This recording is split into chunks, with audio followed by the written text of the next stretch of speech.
এ বিথি, তোমার যে আমি 1000 টাকা দিছিলাম সেটা দিয়ে তুমি কি করছো তার হিসাব দাও। সেই 1000 টাকার? হ্যাঁ। ও 450 টাকা দিয়ে মাছ কিনলাম। ও আর হইছে 200 টাকা মুদিখানার দোকানে দিলাম।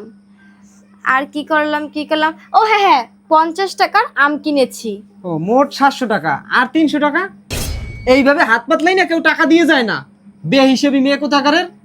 1 টাকা ইনকাম করছো জীবনে কোনোদিন? টাকা ইনকাম করতে কতটা কষ্ট হয় তুমি জানো? The next day.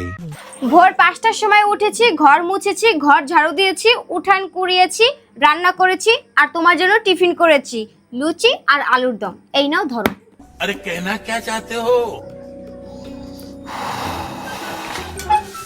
তুমি এসে গেছো। আমি তোমার জামা কাপড়গুলো সুন্দর করে ধুয়ে দিয়েছি, তারপর সুন্দর করে আয়রন করেছি, আবার দুপুরে রান্নাও করেছি।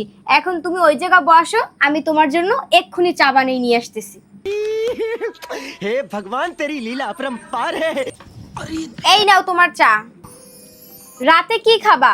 রুটি তরকারি খেলে 100 টাকা আর ভাত খেলে 150 টাকা। মানে? অত মানে ঠানে বুঝি না। এই নাও, এইটা হলো আজকে সারাদিনের বিল। আরে এটা কিসের বিল? কেন তুমিই তো আমাকে বলেছো যে আমি নাকি 1 টাকাও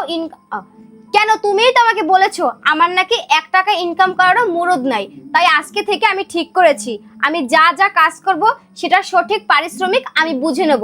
আর এইটা হচ্ছে আমার আজকের কাজের মূল্য। এটা যদি তুমি পরিশোধ করতে পারো তাহলে কালকে আমি কাজ করব, নইলে না। 720 টাকা? হ্যাঁ 720 টাকা। আমরা বউরা না সারা দিন রাত পরিশ্রম করে একটা সংসার চালাই।